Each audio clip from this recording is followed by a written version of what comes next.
Memang saya termasuk Gus yang asli itu jelas kalau itu.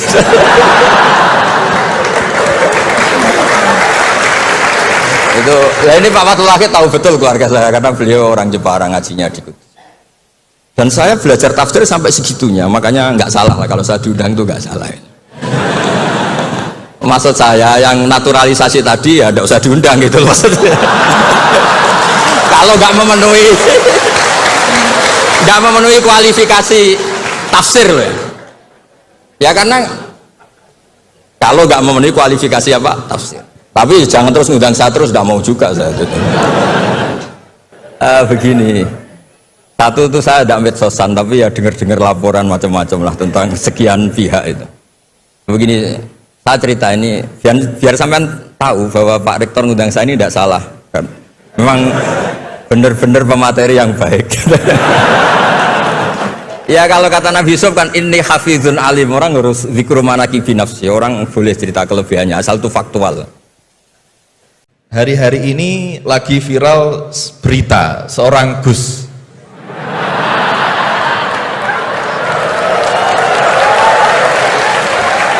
yang mungkin berceramah dengan kalimat yang kurang baik, mungkin diniatkan guyon tapi malah melukai hati orang lain. Tapi Masya Allah Gus Bahak guyon tapi tidak pernah melukai hati orang lain. Es tehmu cik oke ra? Masih? Ya kono didol goblok.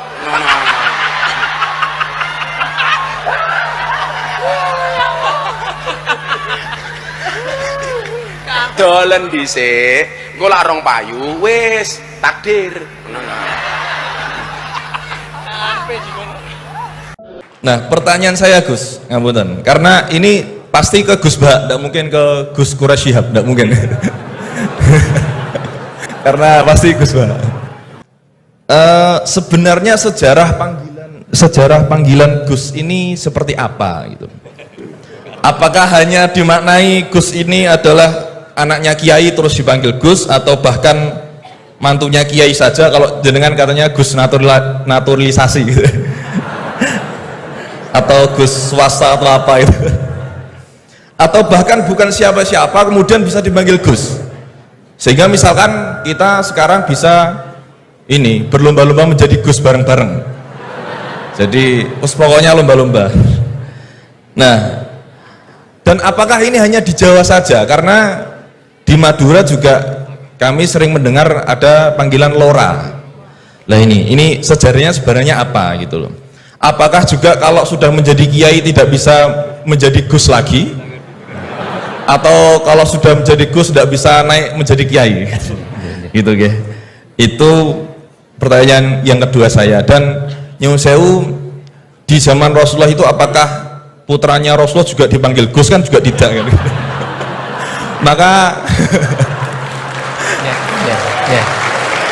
Maka kalau Gus ini tidak ada di zaman Rasulullah, berarti semua Gus ini bid'ah gitu loh.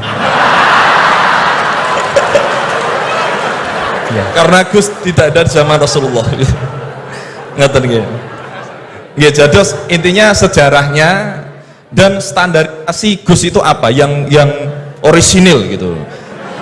Yang kalau misalkan di dunia, di Indonesia ini yang Gus orisinil hanya jenengan, berarti semuanya palsuan gitu. Lah ini tentu bisa dijelaskan Gus. Ngapunten, matur suwun sangat. Wassalamualaikum warahmatullahi wabarakatuh. Waalaikumsalam warahmatullahi wabarakatuh. Kon borong. Es tehmu cik oke ra? Masih? Ya kono didol goblok.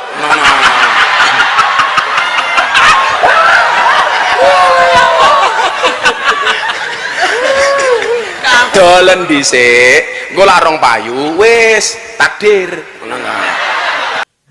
Ini yang provokatif dulu itu ya.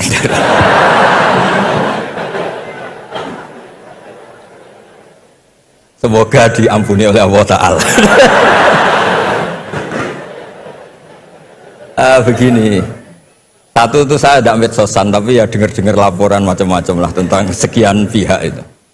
Begini, saya cerita ini biar sampean tahu bahwa Pak Rektor ngundang saya ini tidak salah kan. Memang benar-benar pemateri yang baik. Ya kalau kata Nabi Yusuf kan ini hafizun alim, orang harus zikru manaki binafsi, orang boleh cerita kelebihannya asal itu faktual. Begini, suatu saat, ini cerita di kitab Ihya, suatu saat Nabi Musa itu sholat istisqa, itu doa apa saja itu sudah dipakai, nggak mandi itu. Nabi Musa loh, nggak mandi, tetap nggak mandi. Kata Allah, inna fihim namaman, di komunitas anda yang ikut sholat itu ada yang tukang adu-adu, namam, provokator. Maka kamu doa kayak apa tetap enggak akan saya ijabahi. Nabi Musa, ya gampang Gusti, tunjukkan orang itu siapa, nanti saya usir dari majelis.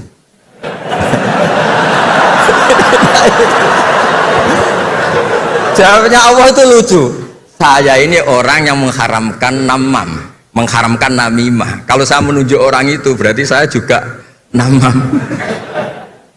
Intinya itu Allah terus mengabaikan sekian peristiwa namam. Jadi kalau pertanyaan provokatif terus kayak gitu tuh masih diabaikan oleh Allah Ta'ala. Karena nanti repot itu. Repot. Memang saya termasuk Gus yang asli itu jelas kalau itu.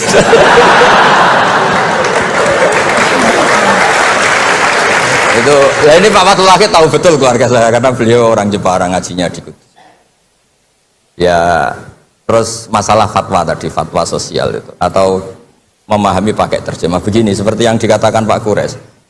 Ada pegangan yang umum kayak sidik, amanat, tabligh, fatona. Itu memang lewat terjemah nggak apa-apa. Tapi ada terjemah yang nggak mengganti bahasa Arab. Misalnya kata sembahyang, mungkin perasaannya orang Bali sembahyang itu apa, perasaan kita sembahyang itu apa, itu kan subjektif. Misalnya begini, ada ayat yang agak sensitif. Ketika Anda salah paham dengan istri itu wadribuhun, fahjuruhunna fil madoji wadribuhun. Itu kan riskan betul. Maka pukullah istri kamu. Pukul itu kan konotasinya itu buruk.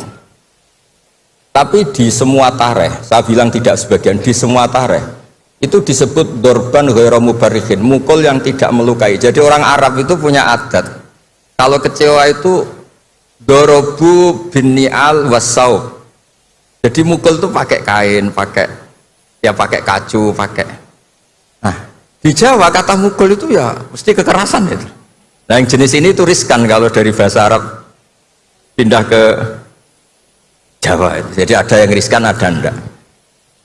Nah sebab itu saya sering bilang, saya ini kan belajar tafsir insya Allah lah, khatam.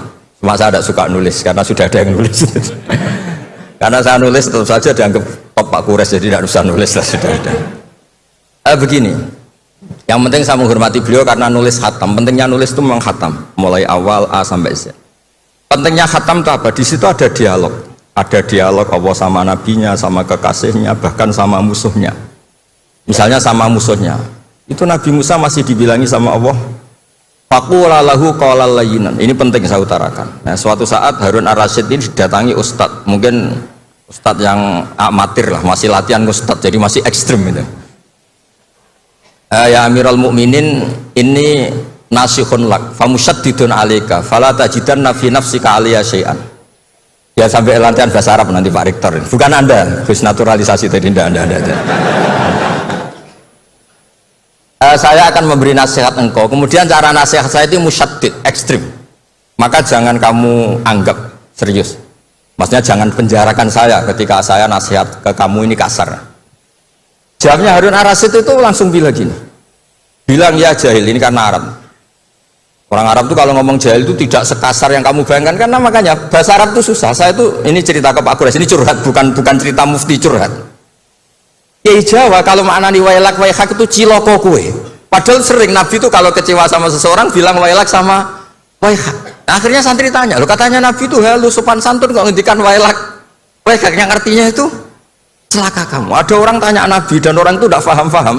Nabi ngendikan apa? Sakilat ka umuk. Cek siale mbokmu anak kue. Diterangkan nggak paham. Tapi sarah-sarah kayak kitab Irsyadus Sari itu bilang gini, kalimatu tarohumin wa talatufin, ini kalimat yang orang Arab tuh merasa dekat sehingga bilang wailak waihak. Tapi Kiai Jawa tetap saja maknani ciloko. Masalahnya di konteks itu yang dawuh itu Kanjeng.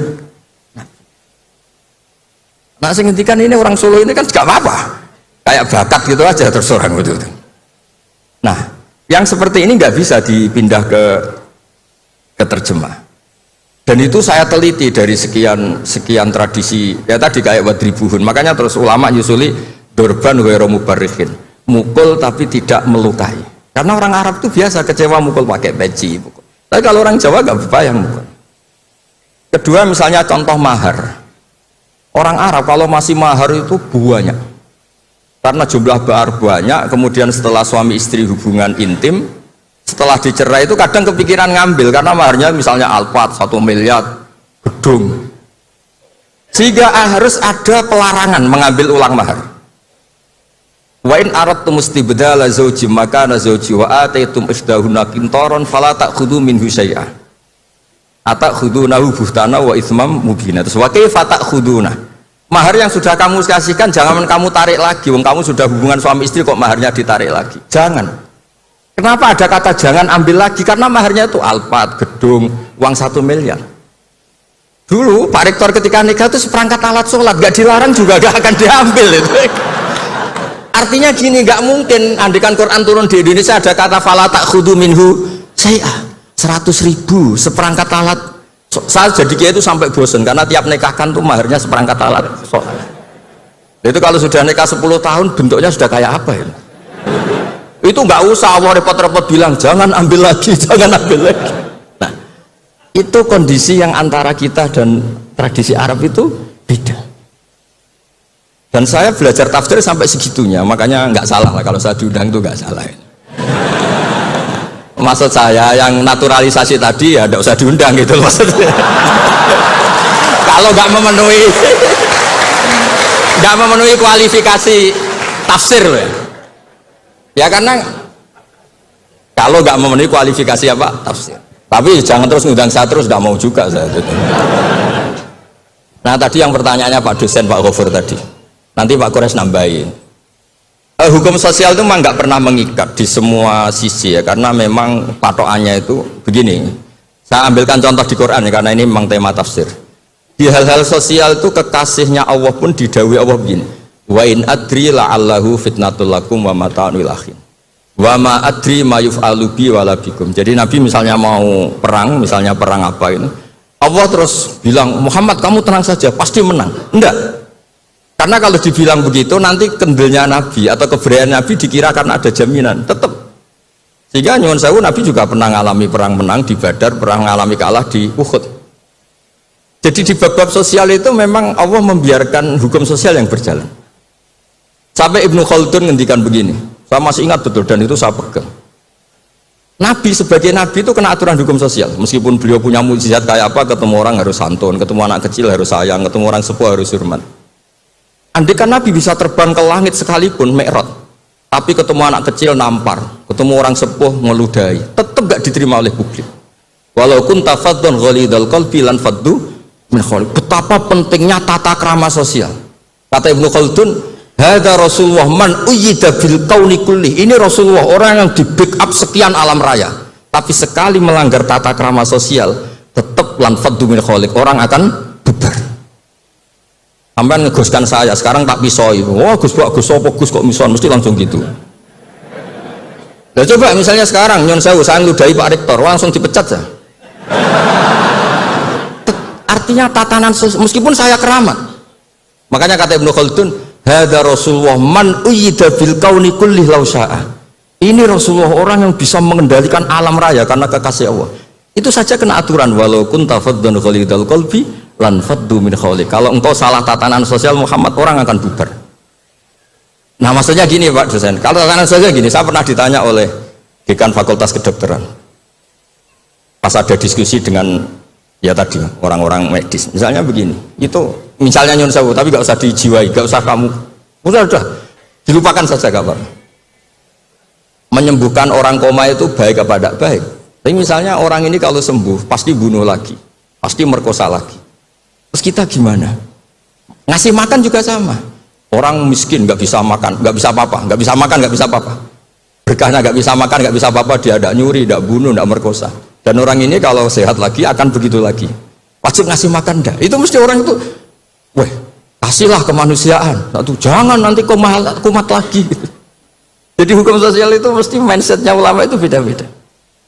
Saya sering matur ke Pak Quraisyah, saya itu pernah kata santri saya pernah katanya diundang ke Malaysia, juga pernah katanya diundang ke Maroko. Saya bilang sudah yang kelas-kelas internasional Pak Quraisyah, saya ada usah. Kenapa? Jawabannya sederhana. Nanti kalau saya sering keluar negeri, terus semua kiai seneng keluar negeri, terus yang ngulang pondok saya siapa? Terus gue iling-ilingan nak neng dunia ono kiai desa sing alim, kata saya maksudnya kiai desa tapi maca kitab ya cek bener rofa nasab. Tapi saya seneng sama kiai yang keluar negeri karena ini mewakili syiar. Saya seneng sama UI karena syiar gini. Tapi saya jangan disuruh jadi kiai di UI, nanti gajinya tetap. Kalau kiai kan sering dapat gaji min khaisul ayah tasib. Kayaknya jumlahnya banyak saya maksudnya. Jadi yang hukum-hukum sosial tuh biarlah alam yang ya sudah setuju ya. Oh ya pokoknya gitu.